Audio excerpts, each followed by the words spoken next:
1.5%.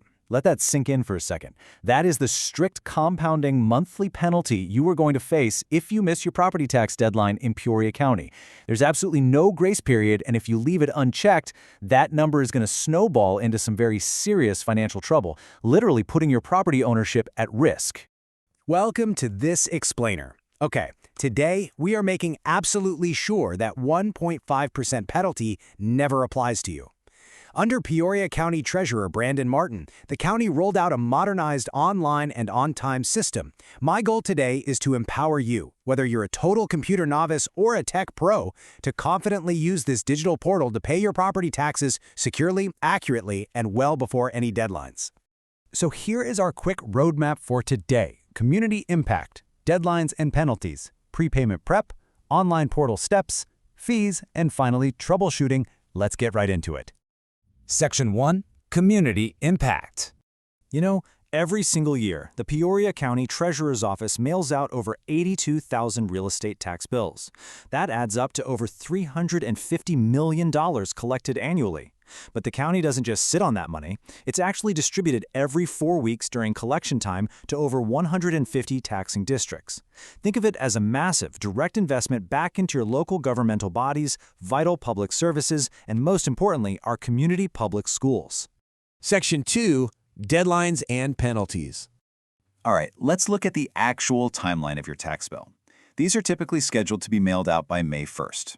Now, in Peoria County, you just get one single tax bill for the full year, but it's payable in 2 equal installments. And here's the catch: you will not get a second reminder bill in the mail before September. The first installment is due on June 9th. The second installment is due September 9th.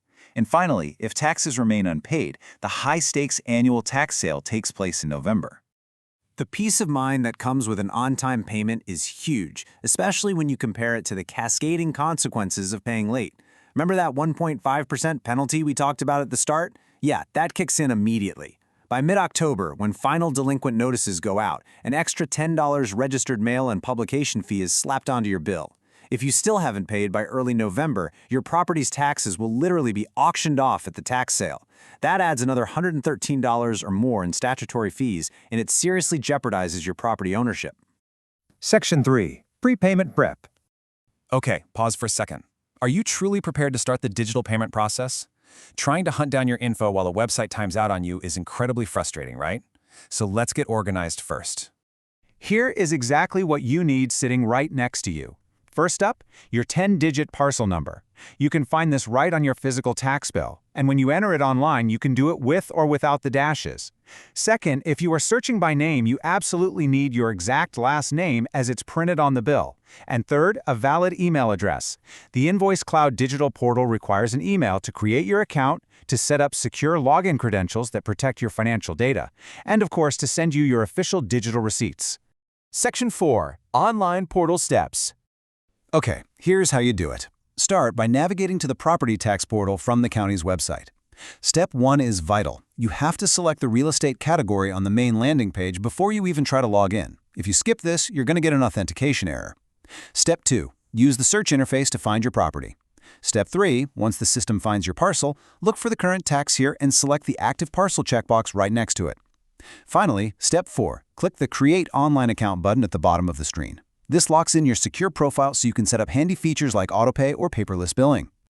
Now, regarding that search step, I have a massive insider pro tip for you. The system can be a little picky. So, for example, if you live at 123 North Elm Avenue, just search 123 Elm. Leave out directional words like north and drop street suffixes like avenue. Doing this is a total game changer and will save you from getting 0 results and pulling your hair out. Section 5. Fees. So let's talk numbers. It is super important to know that these convenience fees go directly to the third-party processor Invoice Cloud to cover their transaction costs. The county doesn't keep a single dime of it.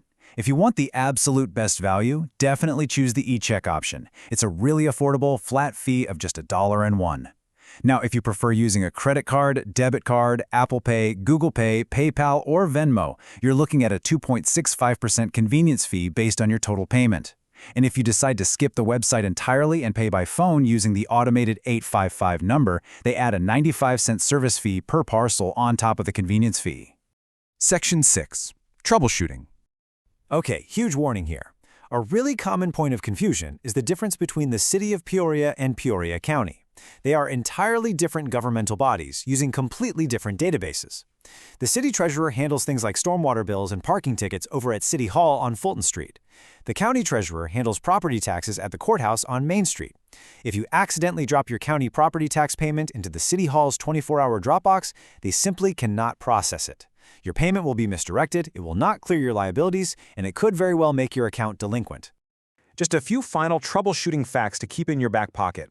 If you end up paying late, be aware that personal checks are completely rejected after October 12th. Past that date, you have to use cash in person, cashier's checks, certified funds, or the online portal. And speaking of portals, if you happen to use a third-party bill aggregator, the service Doxo is an accepted alternative for the county. Lastly, if you hit a wall and just really need to speak to a human, don't panic. Just call the official support line at 309-672-6065 and select option 5. Now, a quick heads up. Government policies, dates, and fee structures can and do change over time. Please always consult the official Peoria County Treasurer website to verify the most current guidelines and the exact deadlines for your specific tax year. So what does this all mean for you? Are you ready to beat that deadline, save some money by choosing that $1 e-check, and completely master your property taxes online? You've got the roadmap, you've got the pro tips, and you've got the troubleshooting tools to handle this whole process with absolute confidence. If you found this explainer helpful, or if you run into a specific issue and have a question, jump into the comments below and let us know. We love learning and sharing with this community. Thanks so much for joining me on this explainer, and we'll catch you on the next one.